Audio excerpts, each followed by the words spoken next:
We have SAS operator smoked these Nairobi insurgents. Highly requested video.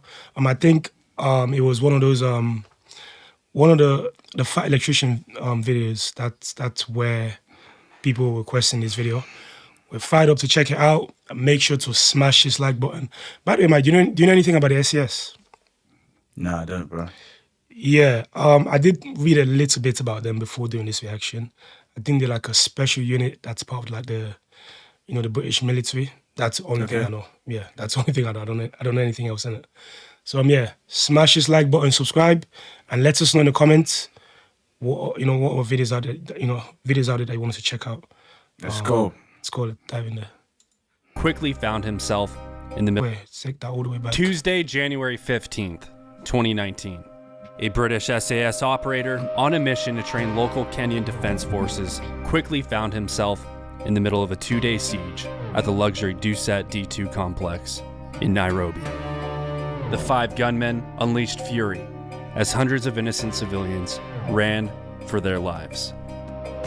But not before the solo operator grabbed his weapon and his kit and stormed in, self-initiating an off-duty rescue mission.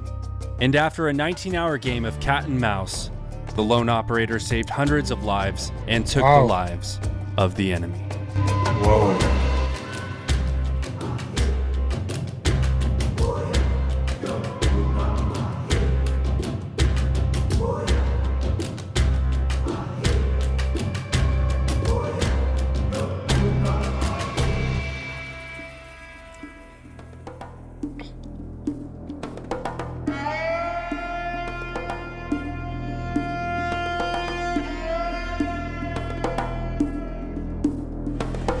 In 2019 alone, there were over 6 terrorist attacks in Kenya, and over the last several decades, terrorism in Kenya has run rampant throughout, from the 1975 Nairobi bombing to the 2013 Westgate Mall incident. And since its creation in 1895, East Africa has been at the nexus of several political disputes that revolve around the political conflicts. Yeah, that's one thing I've noticed, bro. Like, there's a lot of terrorism around those areas. Mm-hmm. Do you know what could be the reason, Mike? Money, fighting about land, money. Yeah, corruption. Corruption.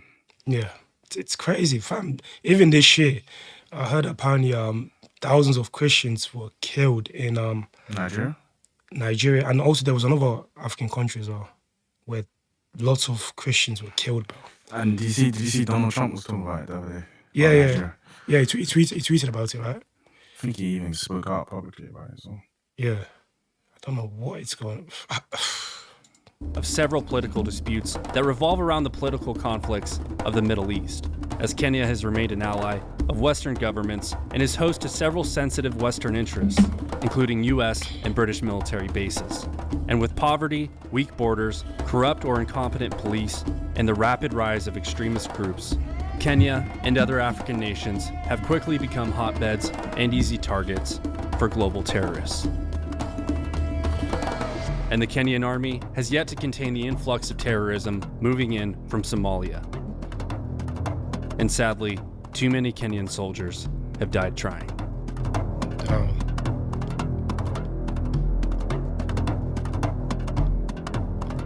At the forefront of Kenya's counterterrorism efforts are the Kenyan Defense Forces' well-armed and well-trained Special Operations Forces. The Kenyan Special Operations Regiment, the 30th Special Forces Battalion, and the 40th Ranger Strike Force, who have all received their training from both U.S. and British Military Special Operations Command, such as the U.S. Army's highly capable Green Berets and the United Kingdom's ultra-secretive Special Air Service.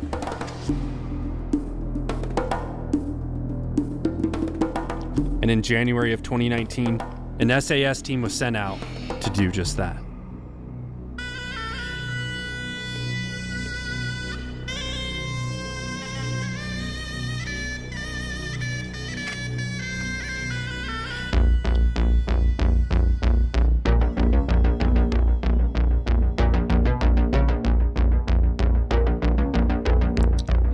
Amongst the SAS team was a team member by the name of Christian Craighead,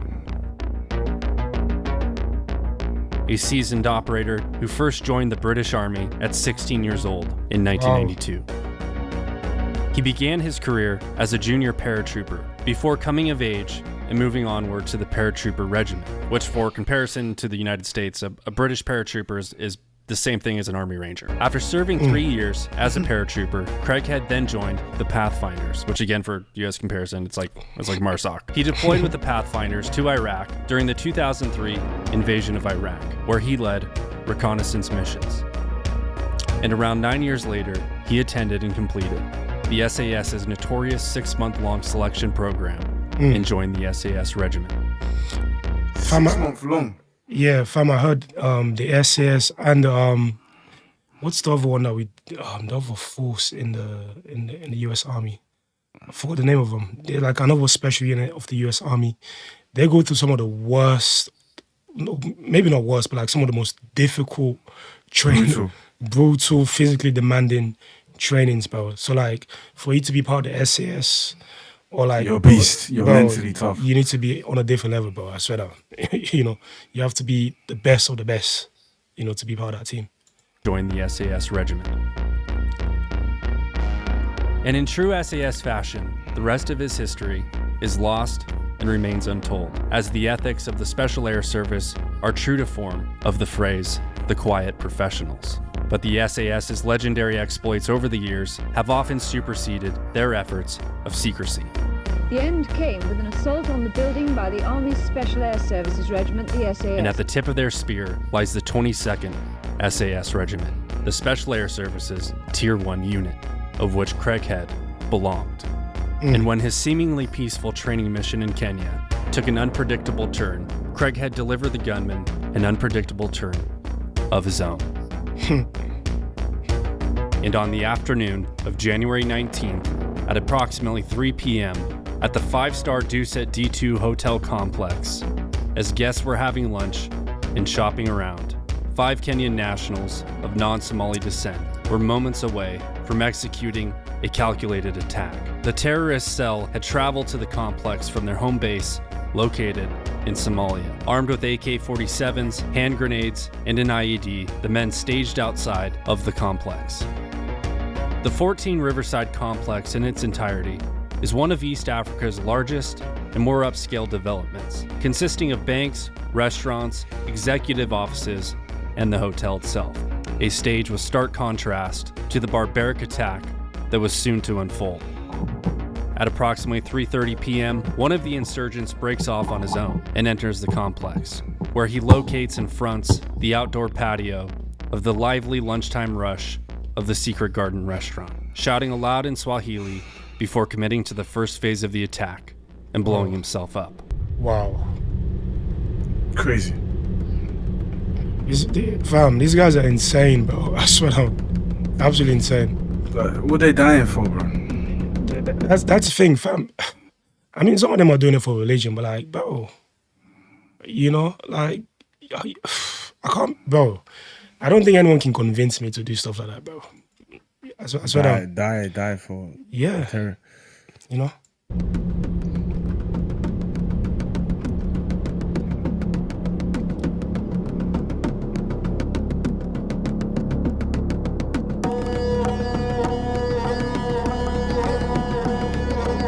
Once the explosion was heard, the 4 men began their assault, where they engaged 2 Kenyan police officers guarding the gate.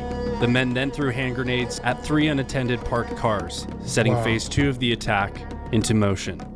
2 explosions to create panic and confusion. The 4 men then entered the complex and split up into 2 groups as they made their way to the first office block and began shooting and throwing grenades inside. And at this point, everyone is trying to escape and call for help by any means necessary.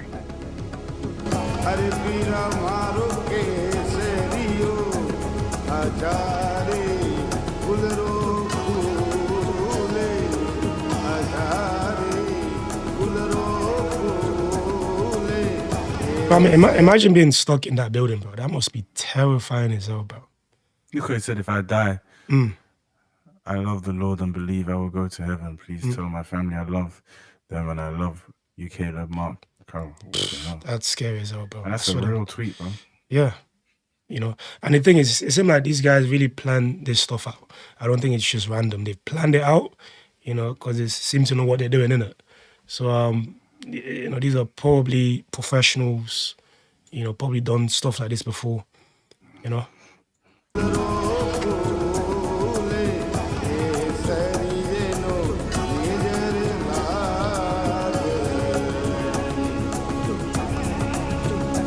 Members of private security forces and armed individuals, along with some off-duty police officers, were some of the first to respond. At which time, an unknown person present at the complex picked up his phone and called his friend, Christian Craighead. He answered the phone and could hear the sound of gunfire coming from the background. The man requested for Craighead's assistance at the complex. He grabbed his gear and jumped in his truck, dodging in and out of traffic and arriving on scene only moments later. He had little to no intel on what was specifically taking place, but the sound of automatic gunfire was evident. Wearing a balaclava, body armor, and freaking Armani jeans. This dude's 007. And he's also got a black rifle coffee, black beer patch. Craighead armed himself with a Glock 17, a combat knife, and a suppressed Mako C8 carbine rifle. And without orders, relying only on his elite training and battle-proven instincts, the SAS operator went rogue and mobilized himself. And just like that, Wow. Obi-Wan Nairobi was born. That's crazy. Mike, I gotta say, like, fam, I know yes, the UK don't have, in terms of numbers here, the military is not the biggest. But when it comes to training, man, they are elites, bro. They are world class. Facts. That's one thing I can say. I This think guy's badass, man. badass as hell, fam. Badass as hell. I feel proud to be a Brit. I feel very, very proud. Just like what I was saying, man, the British military, they're some of the best trained soldiers or people on the planet. For me, from what I've seen stuff online, I think that their training can compete with the US. In some like training qualities, training standards, it can compete,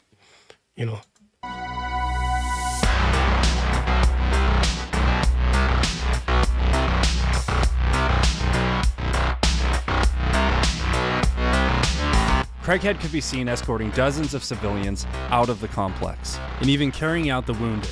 And with each pull, he turned around and went right back in and did it again. The locals were in awe of a masked foreigner who appeared to be himself. single-handedly taking control of the situation wherever he could.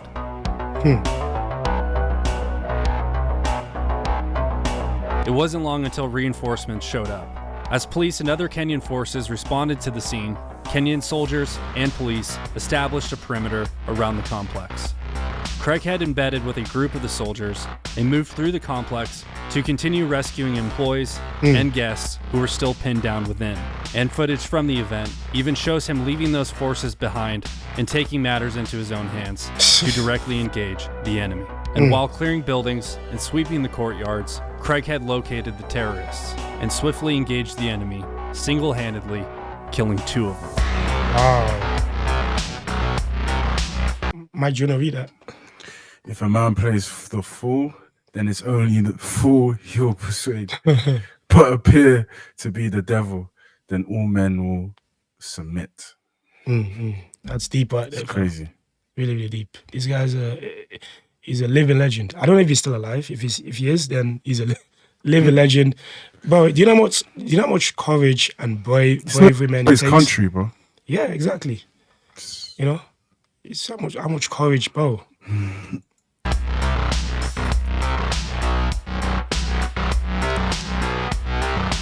Gunfire altogether had ceased, and authorities and Craighead alike began to clear the rest of the complex, as the actual number of attackers was unknown at this time. He assisted with coordinating logistics with local Kenyan authorities, went room to room searching for remaining attackers, and provided remaining civilians with a safe escort to the outside perimeter of the complex. While it had been thought that the threat had been neutralized, after a few hours, gunfire and explosions were again heard in the early hours on January 16th.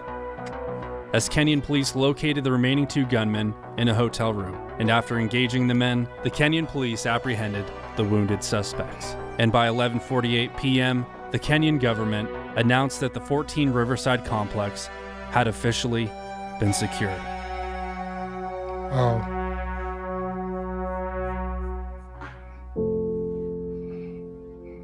The aftermath.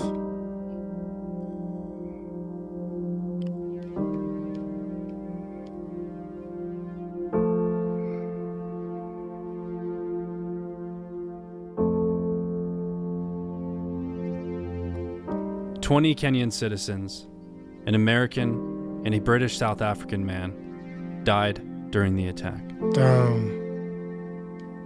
R.I.P. The man. terror group Al-Shabaab issued a statement claiming the attack was coordinated with the assistance of Al-Qaeda as retaliation for the relocation of the U.S. Embassy. Fam, Mike, you remember Al-Qaeda? Yeah, of They course. were the same group that carried out the 9/11 attack, fam. So it seems like they're still around. Still around, bro, these groups. You know? It's terrible. With the assistance of Al-Qaeda as retaliation for the relocation of the U.S. Embassy in Israel. Christian Craighead was awarded a conspicuous gallantry cross for ending the 19-hour siege, which is the second highest honor in the United Kingdom. His heroic actions saved hundreds of lives, and he retired from the SAS in 2000. I feel like he deserved the highest honor, man. Yeah. Because he risked his life to save these, to save these people. You know, he deserved the highest, whatever the highest honor is, he should get it. He wrote a book about the event titled One Man In that is currently pending approval from the Ministry of Defense.